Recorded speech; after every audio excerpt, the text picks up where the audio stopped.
Okay, it's time to move on to the next couple of topics that we have on this show. Did the Mets cement status, all right, their status as the World Series favorites with a $315 million mega deal for Carlos Correa?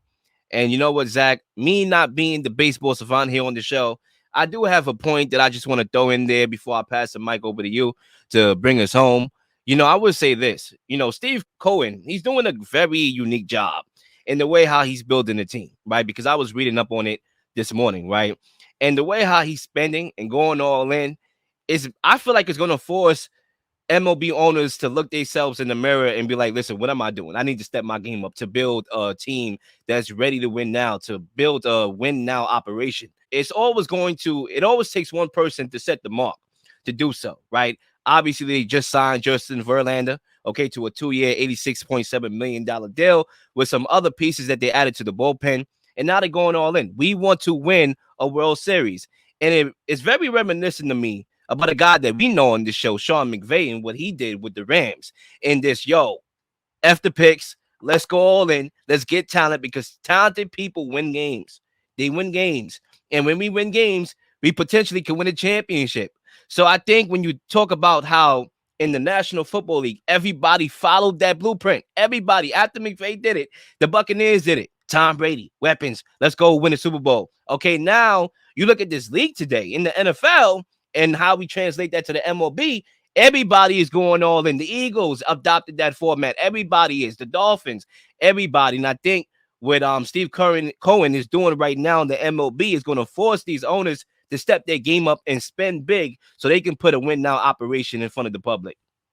Yeah, I think the point is spot on in terms of other owners and them just they're not willing to spend. Like a team like the Oakland A's, for example, their owner, John Fisher, is known to be probably the cheapest owner in baseball. And it was only a few years ago that the Oakland A's were a playoff team, had a young core of really good players, but it was time for them to get paid. And he was just like, nope, traded everyone. And instantly they became one of the worst teams in the league. There are just certain owners that just treat baseball like a business. And I get it is, but the only reason they're there is to make a profit for themselves. They just don't care about winning. And I think in part, that's what's given the NFL a big advantage over the MLB in terms of interest, in terms of ratings, in terms of buzz. Just the fact that each and every one of these 32 owners are going to do whatever they can to win. And if you're not spending, you're just going to be a complete embarrassment to everyone. And there are owners in baseball that even if that's the case, like the Pirates, like the A's, who just refuse to spend anything. They have empty stadiums every time you walk in.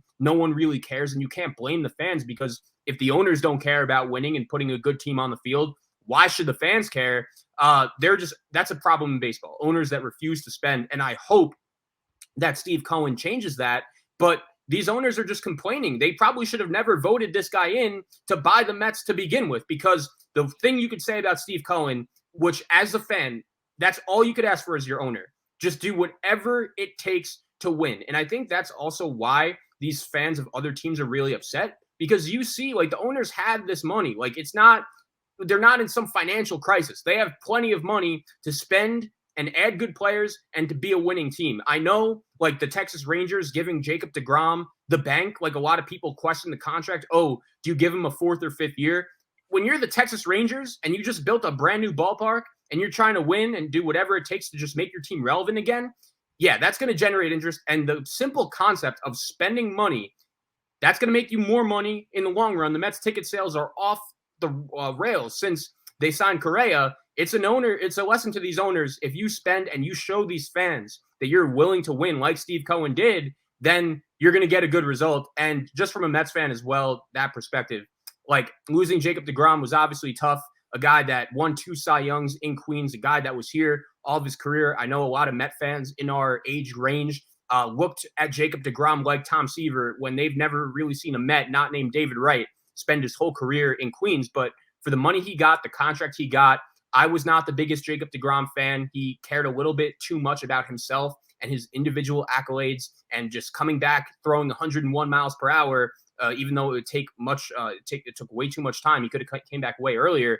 I look at the way the Mets have spent this other money, from Verlander to Senga to bringing back Brandon Nimmo to adding all these guys in the bullpen. Like, it was a lot, and it was a great move. But with the Correa deal and the addition does, it really puts it all over the top, because the Mets were also in a unique position where they had to spend a lot of money in order to bring back just the key components from last year's team. If the Mets would have lost Brandon Nimmo, if the Mets would have lost Edwin Diaz, even if they're spending money on other things, it's not even worth it, because key components of your 103-win team from last year, they're gone. They're out the window. But now you bring basically everyone back. You just replaced DeGrom with Verlander, and you bring in Carlos Correa, a guy who has done it all on the postseason stage. That's another thing. The Mets looked a little bit afraid. They looked a little bit, they were shaking in their heels when they got to the playoffs last year, losing that best 2 out of 3 series to the Padres. Now you finally have a guy that has won a World Series in Houston, has hit some big-time home runs.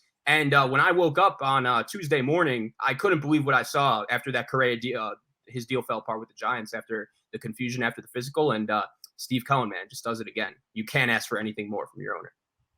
And I would say this, right, in closing for me, I think when you talk about all the movement that's going on in the MLB right now, sort of reminiscent to what the NBA is normally like and what the NFL was this offseason, I think it's always good for the sport. It's always good for the product. Obviously, we know the MLB is not on the same level of the NFL, right? The NFL is kingpin. Clear, they just signed a deal for $2 billion. Okay, NFL Sunday ticket deal with YouTube. Clear, they are the kingpin of entertainment. But I think to help this sport of baseball, having things like this happening where guys and owners are spending money to assemble super teams and great teams and ready to win now operations is only going to enhance the sport. And I think it's only going to make other owners, as I stated before in my first lap, look themselves in the mirror and say, you know what? I can't be Johnny come lately. It always takes one person to set the blueprint. I think Steve Cohen is doing just that right now. And Zach, I do have a question for you right now. In what world do you see potentially, right? This is just me being a New Yorker right here, just flat out New Yorker, right? What is the likelihood that we see a Yankees-Mets finals match, World Series match? Yeah, well, unfortunately, we were a little too young for the first time it happened back in 2000. The Yankees winning that series in 5 games. But it's interesting, right? Because I think the Yankees made some moves, like the Carlos Rodon signing. I'm not sure if that happens if the Mets aren't doing all this. And that was also, I didn't mention this, the best part waking up on Tuesday. The Yankees have this whole big press conference planned for Aaron Judge. They bring the King of New York back.